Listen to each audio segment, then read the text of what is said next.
Uy, ganda na dito oh. May asfalto na. Ito yung ginawa na ano, flood control yan, yung mayroong pumping station dito. Para yun nandun sa may Araneta, yung ginawa dun na drainage na malaki. Dito nyo ipapump pagka malakas yung ulan o maraming tubig dun. Ayan, nasaraduhan na siya. Ayan, ito yung taga-pump po. Pagka umuulan siya, yung hindi na di ba pagka umuulan dito? Baha dun? Umulan dun, baka kagad dun. Oo, baka dun eh. Wala na ngayon, hindi na nagbabangan. Kasi malalim na yung ano, drainage. Hindi na napunta rito. Palalim kasi, mababaw doon. Palalim dito hanggang dito. Okay. Kaya hindi siya nagbabara. So bali pag sobrang lalim lang, saka gamitin to? Saka gagawin itong Pang sip-sip ng tubig doon, ano? Thank you. Oo, mayroon na nakatira dito. Mayroon, gilid ng ano, ng ilog. Okay, mahangos na siya. Ayan o. So kung makikita nyo, umahangos na siya. Ayan o, tinanggalan nila. Dati sobrang daming ano dyan, basura. Ayos, good job guys. At naayos nila hanggang dito yun. Yan, wala na. Umagos na yung tubig. Dalawang tubo siya na malalim to, kabilaan. Ang lalaki niyan. Tapos meron pa sa ilalim niyan. Malalim yan tapos malapad pa.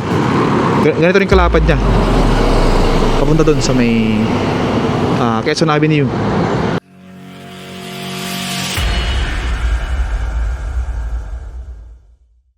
Good morning guys. Hindi tayo ngayon sa may pagitan ng San Juan. Yan o, yung boundary. At dito sa may Santa Mesa. Ilalim to ng Skyway Stage 3. Ito, ganda. Solid pala to guys. Puro bakal. Ayan o, kung mapapansin nyo. Ito yung Skyway Stage 3 guys o. Ayan. Tapos nandun yung SM Santa Mesa. Yung kulay blue na yan. Ayan siya. Tapos dito sa ilalim niya, mayroong dredging na naganap dito. Ayan. So SMC, yan, San Miguel Corporation yung nakalagay dito sa may pinaka-excavator nila. So ito yung last time na nakita natin na nag-dredge dito. So ngayon ay break time nila yata. Mag alas 12 na. Yan. So kaya nag-update tayo dito or quick update tayo kasi ano, tag-ulan na siya guys. So tingnan natin yung mga daluyan ng tubig dito. So balikan natin yung mga tulay na na-update natin dati kasi may mga basura dun sa mga ilalim niya. So delikado yun pagka lumakas yung ulan at malakas yung ano ng tubig. Pwedeng bumaha sa isang lugar o barangay. So tingnan natin kung ano yung update doon. Daan natin sa may Aurora, tapos puntahan natin dun banda sa may E. Rodriguez. Check natin siya. Yan, ganito yung dito guys oh. Ang taas nito. Itong ginawa nilang ano dito, yung merong retaining wall na yan. So ongoing pa rin yung ano dito San Miguel Corporation sa mga ilog or creek dito sa ano, Metro Manila. Lalo na sa San Juan River. San Juan River, yan, Tuliahan River. So ongoing. Tuloy-tuloy sila. Dito kaya, tingnan natin dito.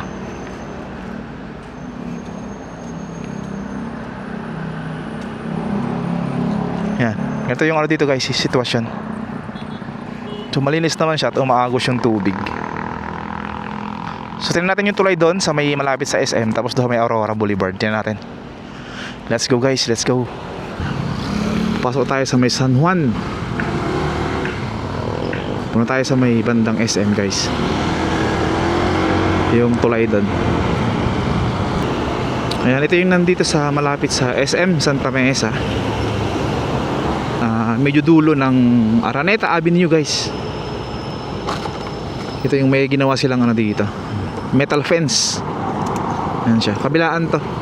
Pero umagos to tingin ko. Ayan, umagos siya. Malinis naman siya. Ayan o.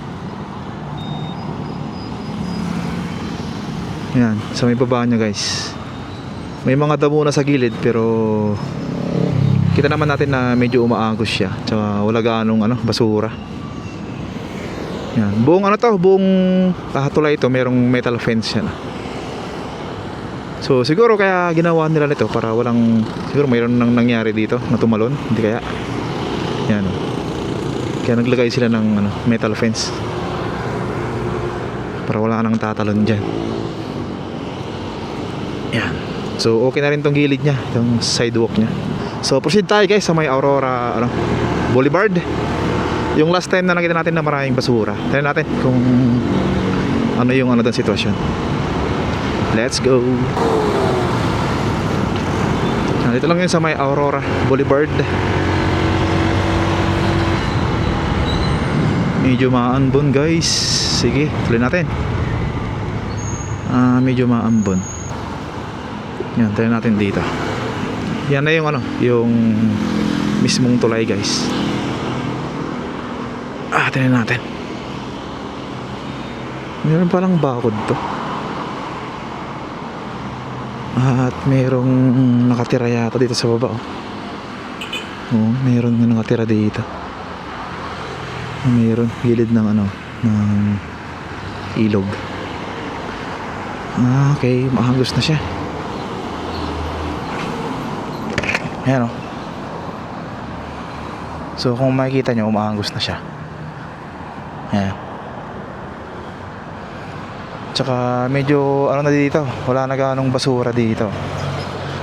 Ayan, tinanggal na nila. So meron pa rin naiipon pero hindi na ganong marami. Nung last time na pagpunta natin dito, sobrang dami ito guys. Pwede nang maglakad yata sa may gitna niya. Good thing naman at umaagos na siya guys. So okay to. Para hindi mabarahan yung daloy ng tubig. Kasi ngayon ay rainy season na guys. Yan. Pero mayroon pa rin mga sa gilid medyo damo na malalaki. Kailangan malinis din. Alright, ayos to, ayos. So punta tayo sa kabila. Tignan natin doon. Yan sa may kabilang parte niya. Yan dati yung maraming basura. Check natin. Dito tayo sa gilid. Ikatan tayo dito.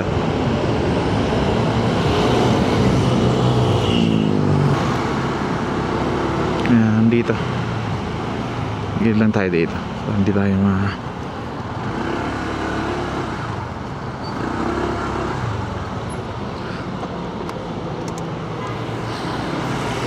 Ito yung kabilang parte ng tulay. Uy, malinis na guys. Oh, ayos ayos. Nilinis nila.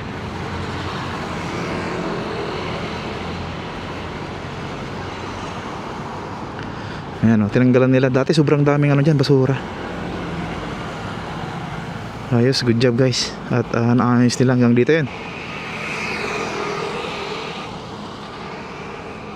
Yan, wala na. Umaagos na yung tubig. Siguro may nagsumbong nun or may nagsabi na barada dito. Napanood nila siguro yung video natin. Or mayroon pang vlogger siguro na nag-vlog na barado na dito. So yan, ayos. May mga konting basura lang pero dala to ng ulan. Kagabi siguro or noong nakaraang araw. Punta na natin banda sa may E. Rodriguez kasi may ginawa silang doon, flood control din na project. At ina-inaugurate yun ni BBM nung mga nakaraang araw o linggo. Tingnan natin kung kumusta doon. Pero padaan din natin yung yung mga gilid din ng Araneta. Tingnan natin yung mga update dyan. Let's go. Ayun, ayos. Kasi natanggal nila yung mga basura sa may ilog mismo. Na pwedeng sanhi yun ng pagbaha dito sa Kalakhang, Maynila or dito sa San Juan tsaka Quezon City. Alright, dan tayo dito sa may Araneta. At i-check natin yung kung mayroong mga update dito sa gitna ng Araneta hanggang dun sa may E. Rodriguez guys, papuntang Quezon Ave. Yan, ito yung ilalim ng E. Rodriguez.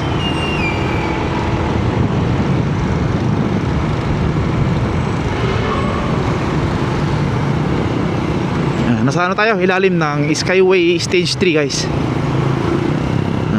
Yan, ilalim niya. Malinis yung pinakailalim niya.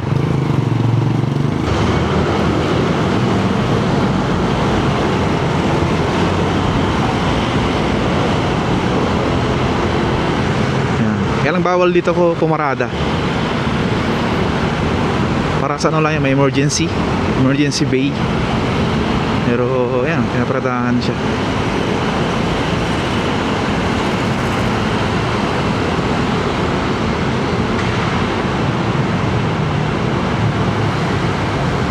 Ito yung ilalim, guys.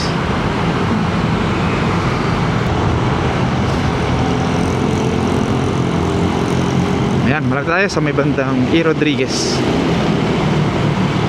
Uy, ang ganda na dito, oh. May asphalto na. Ito yung ginawa na flood control yan, yung mayroong pumping station dito. Para yun nandun sa may Araneta, yung ginawa dun na drainage na malaki. Dito niya ipapump pagka malakas yung ulan o maraming tubig dun. Yan, nasaraduhan na siya. Yan, ito yung taga-pump, oh.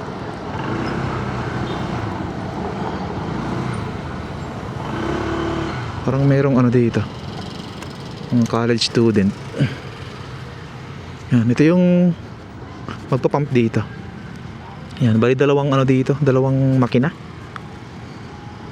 yung gagamiting magpump pag baha dun sa may Araneta. Kasi yung tubo nun galing sa Araneta papunta dito yun. So mamaya daanan din natin yun. Ipakita ko muna sa inyo to. So bali ito yung makina na magpapump dun pagka marami yung tubig or baha na dun banda. Kasi dyan banda yung ano, yung laging binabaha dun sa ginawa nilang ano dyan, drainage system. So sana matimpuhan natin yung medyo malakas yung ulan, tapos puntahan natin para makita natin kung effective to. Yan siya. Pagka umuulan siya, yung hindi na di ba pagka umuulan dito? Baha dun. Ulan dun, baka kagad. Oo, baha dun eh. Wala na ngayon, hindi na nagbabaha ngayon. Kasi malalim na yung ano, drainage. Dito na napunta rito. Palalim kasi, mababaw doon. Oo. Palalim dito hanggang dito sa dulo. Okay. Kaya hindi siya nagbabara. So bali pag sobrang lalim lang sa gagamitin to. Saka gagawin itong pump. Pang sip-sip ng tubig doon, ano. Thank you. So yun daw yung gamit nun. Ito, gamit niya. Pag sobrang lalim na yung tubig doon, saka na ano dito. Saka na sip-sipin yung ano, yung tubig. Pero sa ngayon naman wala pa daw, hindi pa bumabaha doon. So ayos yung ginawa dito. Nice. Dito rin yung isang gate niya eh. Yan, ito yung gate dito na palabas papunta dito sa ilog pag may baha doon. Tapos ito yung ano dito, parang nilagyan na ng mga barracks dyan eh. Daming bakal dyan, guys, oh. Sa may baba ng ano, itong ginawang ano dito, tambakan ng mga burak. Mayroong mga ano siya dyan, mga yan, round bar sa may excavator na yan, sa may backhoe. Sayang. Yan, ito yung San Juan River, guys, balik ko dugtong to yung pinunta natin kanina, dun sa may Aurora, saka sa SM, tapos dun banda sa may Santa Mesa. Ito yung kadugtong niya, San Juan River. So tayo sa kabila, tingnan natin dun kung kumusta. Ay, may mga ano dun, oh, malalaging mga sheet piles. Tingnan natin.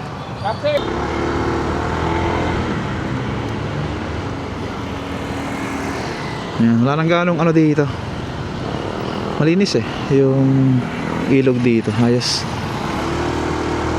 Ano na kasi, rainy season na, guys, kaya yung mga local government dito siguro nag-aayos din ng mga gilid ng mga estero, ganyan, mga ilog, mga ganito. Kasi prone talaga to pag nabaraduhan tong ano, mismong ilalim ng tulay, ganyan. Talagang babaha na sa area na ano, yung mababa. Lalo na sa mga parte ng mga barangay na mababa. Yun yung mga maunang lulubog yan. Sa gilid ng ano yun, sa may gilid ng ilog. So yun, dahil pa rin mga ano dito, squatter. Yan, o. So ito yung ginawa nila, guys. Ito, dito dumaan sa may gitna yung mismong tubo papunta dito. Ito kasi yung area na ano eh, bahain o pagka malakas yung ulan or kahit medyo nga malakas lang, baha na dyan eh. So dyan yung ano, yan yung ginawa nila na paraan para mabawasan yung tubig dito or matanggal kagad. Kasi wala na, pag na baha na dyan, ano na, wala nang dadaan dyan, malalim kasi dyan eh. Yan, tingnan nyo, ipakita ko sa inyo. Yan, ito. Yan, Baha na dito pagka malakas yung ulan dati. So as per kuya kanina, tinanong natin nung malakas yung ulan dito nung nakarang araw, hindi naman daw bumaha dito. So ayos, good job. Maganda yung ginawa dito, hindi siya kumbaga hindi nasayang yung pera. Yan, ito yung mga dito, drainage niya guys. Ang lalalim niyan. Doon tayo sa medyo medyo gitna. Ayan siya. Sobrang lalim nito. Tsaka ang lapad pa niya. Yan. Sobrang lapad to. Parang buong isang lane yung pinakailalim niya. Na deposituhan ng tubig pagka bumaha.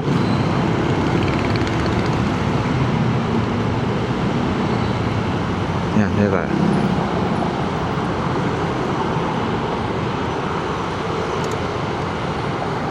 Yan guys, ang lalim nito guys. Tsaka yung mismong bakal dito na ginamit para sa dito sa taas ay sobrang din kapal. Hindi basta-basta nahisira to or lulubog pagka mayroong dadaan na mga truck ganyan, malalaking sakyan. Hindi. Yan. Dalawang tubo siya na malalim to, kabilaan. Ang lalaki niyan. Tapos mayroon pa sa ilalim niyan. Malalim yan tapos malapad pa. Ganito rin kalapad niya. Papunta doon sa may Quezon Avenue. E. Rodriguez. Tapos halos malapit sa Quezon Avenue yan. Yung pinakadulo niya. Sige, puntahan natin.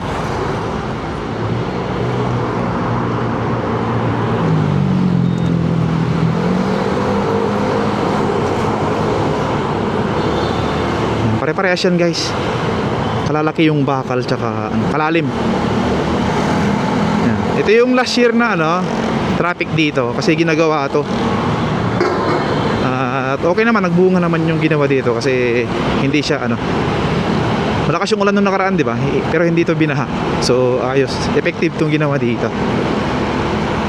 Ayan Yan, hanggang dito yun. Paglagpas mo ng dito sa kanto na to, malapit sa may Quezon Avenue.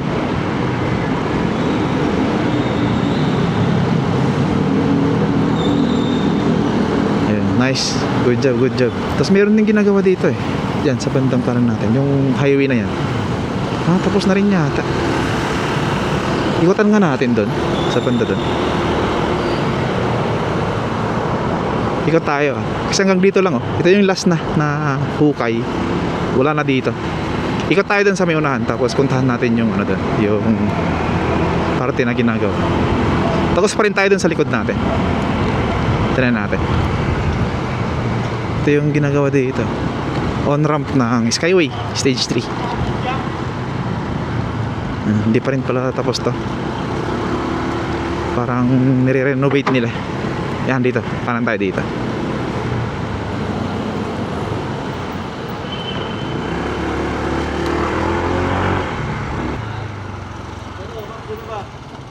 Grabe pala dito guys. Parang one way na lang siya. Hirap dumaan.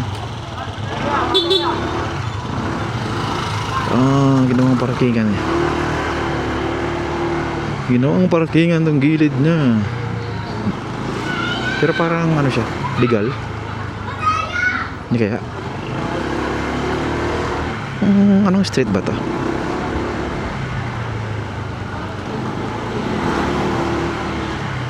Tayo natin, anong street to? One way siya. Okay. So, legal lang nga ata. Ito yung ginawa dito. Anong padaanan natin? Ginagawa pa lang to. Pero sa ngayon, yun, okay na siya. Diretso doon hanggang sa yun, sa may ilalim ng Skyway Stage 3. Itong daan na to. Diretso yan doon. Anong street ba to? Street to malapit sa Quezon Avenue. Wait lang, tingnan natin sa may kanto. Sigurado merong merong street. Ayan okay na rin pala to, natapos na. Ayos. Kasi traffic dito nung nakaraan.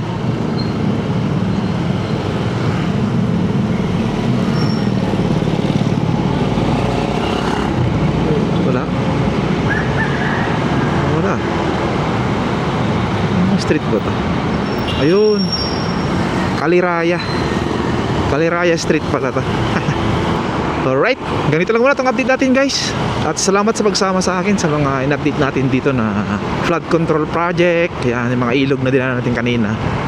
So nakita naman natin na okay na yung mga ilog. So hindi na tayo mangangamba pag malakas yung ulan. So yun, thank you. Ingat tayo lagi mga kaibigan. And God bless po sa ating lahat. Peace out.